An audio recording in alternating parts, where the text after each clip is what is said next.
አላርፍ ካለ ደፋውና ይመጣ ይመጣል። ምን? እናቴስ? ተረጋጋ፣ ልቀቀኝ። እናቴን ምንድን ነው ያደረካት? ገላት ነው አይደል? አንቺም አለሽበት አይደል? እኔ ምንም ማውቀው ነገር የለም።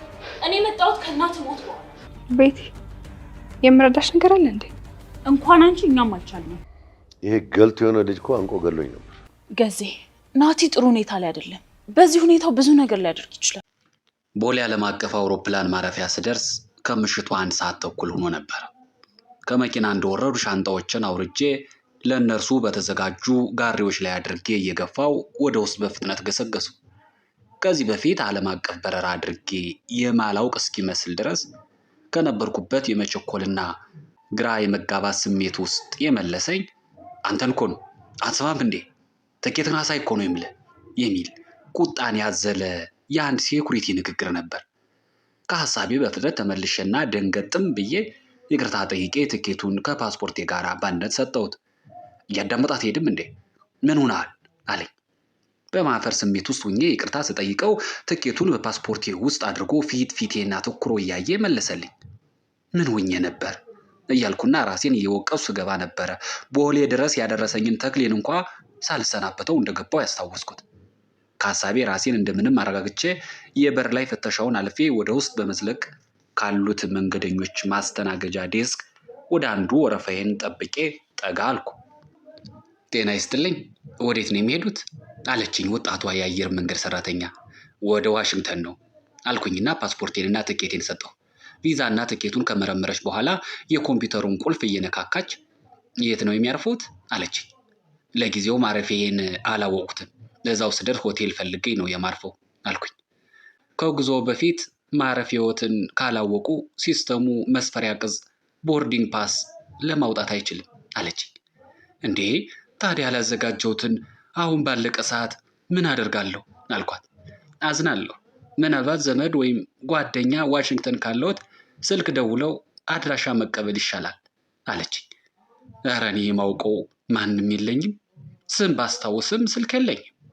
ባውቅስ ድንገት ደውዬ ልመጣ ነው የቤትህን አድራሻ ስጠኝ ብል ምን ይባላል አልኩኝ በሐሳቤ። እዛው እንደቆም በሐሳብ መንጎዴን አይታ ይቅርታ ሌላ መንገደኛ ማስተናገድ ስላለብኝ ቦታውን ቢለቁልኝ አለችኝ በታላቅ ትህትና። እሺ አልኩና ቀልጠፍ ብዬ ወደ ኋላ ፈገፈኩ። ወዲያው አንድ ዘዴ መጣልኝ። በእጄ ያለው ሞባይል ሽቦ አልባ ወይም መደበኛ ስልክ ባለበት አካባቢ ኢንተርኔት ማየት ያስችላል። ወዲያው ዋሽንግተን ፕላስ ሆቴል የሚል ጻፍኩና ጎግልን እንዲፈልግ ገፋሁት። ወዲያው በርካታ ሆቴል እስከ አድራሻው ይዞ ብቅ አለ። አንዱን መረጥኩና ወደ ካውንተሩ ጠጋ ብዬ አንዱን አድራሻ ነገርኩ። የኮምፒውተሩን ቁልፍ ስታንቋቋ ቆየችና ሻንጣውን እዛ ጋር ያድርጉት አለች። እኔም እንደ ዘንዶ እየተሳበ ከሚሄደው ሸራ መሰል ንጣፍ ላይ አስቀመጥኩ።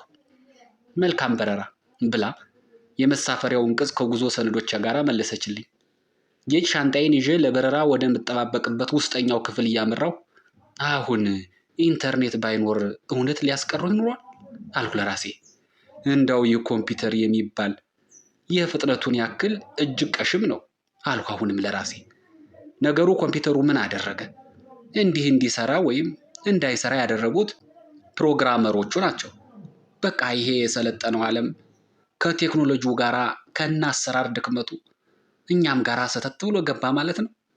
የህሊና ውስጥ ጥያቄ ነበር። በምዕራቡ ዓለም ቴክኖሎጂውና የሰለጠነ አሰራሩ እንዳለ ሆኖ እንዲህ አይነት የሰብአዊነት እሴቶቹን ማጥፋቱ ግን ከባድ ዋጋ እያስከፈላቸው ነው።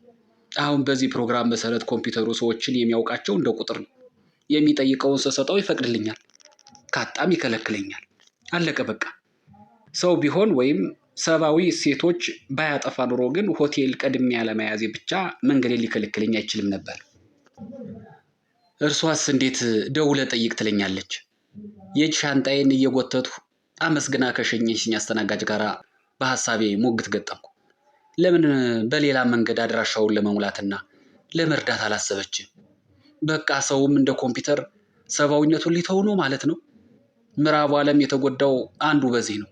አሸባሪዎች ሳይቀር የኮምፒውተር ፕሮግራሞቻቸውን ውስንነት ስለሚያውቁ ልክ እንደኔ እንዳደረኩት ከበይነ መረብ አስሰውና ኮምፒውተሩ የሚጠይቃቸውን ሰጥተው አልፈው የሚፈልጉትን አደጋ ለማድረስ የሚችሉት የዘመናዊና ቴክኖሎጂ ገዛ ስራዎች ሰብአዊ እሴት ማጥፋታቸውን እንደ በጎ አጋጣሚ በመጠቀማቸው ነው። ታዲያ ያ አሰራር እንዳለ እኛ ሀገር እየተገለበጠ መምጣት ውስጥ ምን አደጋ ይኖረው ይሆን? ከቀጥታ አደጋዎች ደግሞ ሰውን ራሱ ሰብአዊ እሴቱን እያጠፉ መሄዳቸው የበለጠ እያሳሰበኝ ቀሽምነቱን ከኮምፒውተሩ ወደ ሰዎች አስተላልፌ ወደ ውስጥ ገባሁ። የውስጠኛውን ፍተሻ አልፌ ወደ መቆያ ኮሪደሩ እንደደረሱ የመሳፈሪያ ጊዜያችን ደርሶ ስለነበር ግቡ ተባል። ጉዞ የተጀመረው በሰዓቱ ነበር። የኢትዮጵያ አየር መንገድ ቦይንግ 767 አውሮፕላን አኮብኮቦ ሲነሳ ምንም መንገጫገጭ ሳያሰማ እንደ ነብር ብድግ ብሎ እንደ ንስር መሰስ አለ። ከዚያም ከፍታውን በፍጥነት እየጨመረ የግራ ክንፉን ወደ ታች የቀኝ ክንፉን ወደ ላይ አሰይፎ ተንደርድሮ ከተነሳበት ሰሜን ምስራቅ አቅጣጫ ቀስ በቀስ ወደ ግራ ዘወር በማለት አንዳች የደስደስ ስሜት እየለገሰን ደመናውን እየሰነጠቀ የሰሜን አቅጣጫን ይዞ ወደ ባህር ዳር ከዚያም በካርቱም አድርጎ ወደ ሮም ይከንፍ ጀመር። ወደ ተለያዩ ሀገሮች በብዙ አየር መንገዶች ተጉዣለሁ። በኢትዮጵያ አየር መንገድ ስጓዝ ግን የሆነ ደስታና ክብር ይሰማኛል። በተለይም የአብራሪዎቹ ብቃት ምንም እንኳን እንደኔ ያለ ለአውሮፕላን በረራ ግምገማ ማይም የሆነ ሰው አስተያየት ሊሰጥ የሚችለው ሲያርፍና ሲነሳ ለተሳፋሪዎች ከሚሰጠው ምቾትና ድምፅ ያላለፈ ቢሆንም እርሱ ራሱ በአብራሪዎቹ ብቃት ላይ ከፍተኛ መተማመን ስለሚፈጥርብኝ ሁልጊዜም ደስታና ክብር ይሰማኛል። አንዳንዱ እኮ ሲያስነሳው መንጭቆና አፍገምግሞ ስለሆነ ከተነሳም በኋላ ተጋጭቶና ነጥሮ እንደሚመለስ ኳስ ከፍ ዝቅ ሲያደርገው በአየር ላይ ሳይሆን በኮረኮንች መንገድ ላይ የሚነዳ አሮጌ መኪና ያስመስለዋል። ሲያሳርፈው ደግሞ የጣለው ሁሉ ይመስላል። በኢትዮጵያ አየር መንገድ አብራሪዎች ግን እንዲህ ያለ ነገር አጋጥሞኝ ስለማያውቅ ሁሌም ደስታ ይሰማኛል። አንዳንድ ጊዜ በሌላው ሙያና ስራ ያጣነውን ሙያን በብቃት መፈጸም እነርሱ ያካካሱልኝ ሁሉ ይመስለኛል። በተለይ ከሰለጠነው ዓለም ጋር ተናበውና በዚያው መጠን የሚያስቡና የሚሰሩ የተለያዩ ባለሙያዎች በግለሰብ ደረጃ ቢኖሩም በተቋም ደረጃ ሰራተኛውን ሁሉ በዚህ አግባብ የሚቀርጽና ሀገራዊ መልክ ያለው ሊታይና አርአያ ሊሆን የሚችል ተቋም የሌለንና የኛ ሀገር አሰራር ሊሻሻል እንደማይችል ለሚከራከሩኝ አንዳንድ ምዕራባውያን ጓደኞቼ ሁልጊዜ ማሳዬ ይሄው አንድ ለእናቱ የኢትዮጵያ አየር መንገድ ነው። ውስጣዊ አሰራሩን ቀርበን ለማየት እድል ባይኖረንም አየር መንገዳችን እንደ ምሳሌ ሲነሳ ግን ብዙዎቹ ክርክራቸው ጋብ ስለሚሉ ያስደስተኛል። ረጅም የአውሮፕላን ጉዞ ሳደርግ በተቻለኝ መጠን ዘና ለማለት እሞክራለሁ። እንደ እውነቱ ከሆነ በጣም ዘና የምልበት አጋጣሚ ቢኖር የአውሮፕላን ጉዞ ላይ ነው። ፊልም ያለሁ፣ መጠጥ እጠጣለሁ። ምናልባትም ዘና ብዬ ሰው በተሰበሰበበት ቦታ አልኮል መጠጥ የመጠጣበት ቦታ ቢኖር በአውሮፕላን ጉዞ ላይ ነው። የአሁኑ ጉዞ ግን ሀሳብ በማውጣትና በማውረድ እንቆቅልሽ ለመፍታት በመታገል የተሞላ ስለሆነ ጉዞዬ እንደ ሁል ጊዜው አስደሳች አልሆነልኝም። የምግብና የመጠጥ ፍላጎቴም ጭምር የተዘጋ ነበር። ፊልም ለማየት መጽሐፍ ለማንበብ ብሞክርም አሰልቺ ሆነብኝ። ከግራ ጎኔ በኩል የተቀመጠች ኢትዮጵያዊት ወጣት ዲቪ ደርሷት ለኑሮ ወደ አሜሪካ የምትጓዝ ስለነበረች ከእርሷ ጋር ለማውራት ሞከሩ።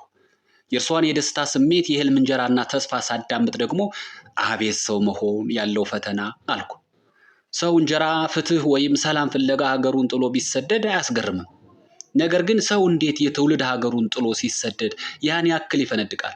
ብቻ እድለኛ መሆኗን እየሰበከችልኝ በደስታ ስትቃዥ ከእርሷም ጋር ለመነጋገር ያደረኩት ሙከራ ጭራሽ ያቅለሸልሽ ጀመር። በሐሳብ እየነጎርሁ በምናብ ዓለም ውስጥ ከገባሁበት ክርክርና ውይይት ወጥቼ ከመጽሐፍ ንባብና ከፊልም ተለይቼ ምናልባት የተሻለ ይሆናል ብዬ ከጎኔ ከተቀመጠችው እህቴ ጋር የጀመርሁት ውይይት እንዲህ ሲያስጠላኝ መንገዴን የበለጠ አሰልች አደረገው። ልረሳው የምፈልገው በውስጤ ያዘልኩትና ገና ኤርፖርት ስደርስ ጀምሮ በሐሳብ ባህር ያሰመጠኝ ሐሳብም እናፈቁት ወዳጅ ፊቴ እየመጣ ድቅን ይል ጀመር። እንዲሁ ከራሴ ጋር ስታገል ከአዲስ አበባ ከተነሳን የ5 ሰዓታት ጉዞ በኋላ አውሮፕላኑ ሮም ሊዮናርዶ ዳቬንቺ አውሮፕላን ጣቢያ ያረፈና ትንሽ መለስ አደረገኝ። ከ45 ደቂቃ ቆይታ በኋላም ጉዟችንን ወደ ዋሽንግተን ዲሲ ያደረግን። ከሮም ከተነሳን ከ8 ሰዓታት በረራ በኋላ አትላንቲክን አቋርጠን ዋሽንግተን ዲሲ ዳላስ ኢንተርናሽናል ኤርፖርት ደረስ። በሀገሩ ሰዓት አቆጣጠር ከጠዋቱ 8 ሰዓት ተኩል ነበር። ግዙፉ አውሮፕላን መሬት ላይ ሳይሆን ውሃ ላይ እንዳረፈው ሁሉ ሳይንገጫገጭ አስፋልቱ ላይ ተንደርድሮ ቆመ። ተሳፋሪው እንደተማከረ ሁሉ አንድ ላይ አጨበጨበ። ከአውሮፕላኑ ስንወርድ በሐሳብ ሲወርድ የደከመ ሰውነቴ ከውስጤ በተደበቀው ጉጉት አጠንክሬ በወጣም ፓስፖርትና ቪዛ ለማሳየት ረጅም ሰልፍ ጠበቀ። ወረፋዬ ደርሶ ወደ ካውንተሩ ጠጋ ብዬ ፓስፖርቴን ሰጠሁ። ነጭ ወጣት ነው። ለምን ጉዳይ ነው የመጣህ አለኝ። ራሱን እንደ ገነት በር ጠባቂ የቆጠረ መሰለኝ። ለንግድ ስራ አልኩት። ምን አይነት ንግድ አለኝ። የአበባ ንግድ አልኩት። ኦ ወደ ኒው ኦርሊያንስ ነዋ የምትሄድ አለኝ። አዎን አልኩና ገርሞኝ እንዴት አወቅ አልኩት። ፈገግ ብሎ መረጃው አለኝ፣ ለምን እንደመጣህ ማውቅ ነበር አለ። ያለምን መረጃ ከትንሽ እስከ ትልቁ እየቃረማችሁ መቼም መከራ ሳያመጣባችሁ አይቀርም አልኩ በልቤ። አሻራዬን ከወሰደና ፎቶግራፍ ካነሳኝ በኋላ መልካም ቀን ይሁንልህ ብሎ ፓስፖርቴን መለሰልኝ። የጉዞዬ መዳረሻ ግን ገና ነው። በዋሽንግተን አድርጎ ወደ ሉዚያና ግዛት መሻገር ነውና አሜሪካዊ የደህንነት ባለሙያ እንዳለው ጉዞዬ ከጓደኞቼ ጋራ የኢትዮጵያን የአበባ አትክልትና ፍራፍሬ ምርት በኒው ኦርሊያንስ ወይም ሉዚያና ላይ በሚያካሂደው ዓለም አቀፍ ኤግዚቢሽን በማቅረብ ለዓለም ማስተዋወቅና ገበያ ማፈላለግ ነበር። እኔ ግን ተጨማሪ ትልቅ የጉዞ አጀንዳ ዓላማም ነበረኝ። በፍጥነት ተራምጄ ሻንጣዬን ከመረከቢያው ላይ ያነሳሁና ወደ መንገደኞች መረጃ መቀበያ ዴስክ አመራሁ። ሆቴል መያዝ ከዚያም በፍጥነት ስልክ መደወል አለብኝ አልኩ ለራሴ። ከብዙ መረጃ ዴስኮች ወደ አንዱ ጠጋልኩ። በግምት ወደ 70 ዓመት የሚሆናቸው ወንድና ሴት አዛውንት አገኘሁ። ዋት ካን አይ ሄልፕ ዩ ጀንትልማን፣ ምን ልርዳዎት ጌታዬ አሉኝ ሴቷ አዛውንት በሰለጠነ የመስተንግዶ ትህትና። ለአንድ ቀን ማረፊያ ሆቴል ነበር የምፈልገው አልኩ በስነ ስርዓታቸው ውስጥ የተገረመ። እዚህ ኤርፖርት አካባቢ ነው ወይስ ዋሽንግተን ዲሲ መሃል ከተማ አሉኝ። ነገ ተጓዥ ስለሆንኩ እዚሁ አካባቢ ቢሆን ደስ ይለኛል አልኩ። አዎን፣ በእርግጥ አሁን የሚያስፈልግህ እንቅልፍና እረፍት ነው አሉኝ። ከዚያም ሆቴሎቹን በኮምፒውተራቸው ላይ አዩና አንድ ሆቴል አለ፣ ዋጋው $100 ሲሆን እዚሁ መጥተው ሊወስዱ ይችላሉ። ዋጋው ይስማማ ይሆን አሉኝ። ፌር ኢነፍ አልኩኝ መስማማቴን ለመግለጽ። አሮጊቷ ሴት ሙሉ ፈገግታ አሳይተውኝ ሲያበቁ በስድስተኛው በር ትወጣና ሁለተኛው መንገድ ላይ 24 ከሚለው ፊርማታ ላይ ሄድና ቁም፣ በ10 ደቂቃ ውስጥ መኪና ይልካሉ። መኪናው ይህ ነው አሉና የሆቴሉን አድራሻና የመኪናውን ፎቶግራፍ የያዘ ወረቀት ሰጡኝ። አመስግኜ በፍጥነት ወደ ተባለው ቦታ አመራሁ። ልክ በቆም በ12 ደቂቃ መኪናው ከተፋለ። አይ አሜሪካ፣ አይ ስራ ማክበር አልኩኝ በልቤ። ወደ ሆቴል ደርሼ የመግቢያ ፎርማሊቲ ከሞላው በኋላ ወደ ክፍሌ ከሩጫ ባላነሰ እርምጃ ተጓዝኩ። በቃ የምጣድፍለት ነገር ቢኖር በፍጥነት ለአንድ ሰው ስልክ መደወል ነበረ። አይኖሩ ይሆን? ለመገናኘት አይፈቅዱ ይሆን እላለሁ። ሻንጣዬን ወርውሬ ስልኩን አነሳሁ። አሎ የሚል የአሜሪካዊ ወንድ ድምፅ ሰማሁ። ጉድ ሞርኒንግ፣ ሜይ አይ ስፒክ ቱ ፕሮፌሰር ዴቪድ ራምስፊልድ? እንደምን አደራችሁ ፕሮፌሰር ዴቪድ ራምስፊልድን ማነጋገር እችል ሊሆን አልኩ። ዴቪድ ስፒኪንግ።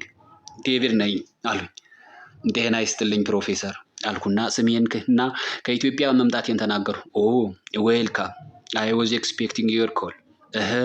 እንኳን ደህና መጣ፣ ስልክህን እየተባበቁ ነበር አሉና እንደምትመጣና እኔን ማግኘት እንደምትፈልግ ዶክተር ሻሮን ነግራኝ ነበር አሉኝ።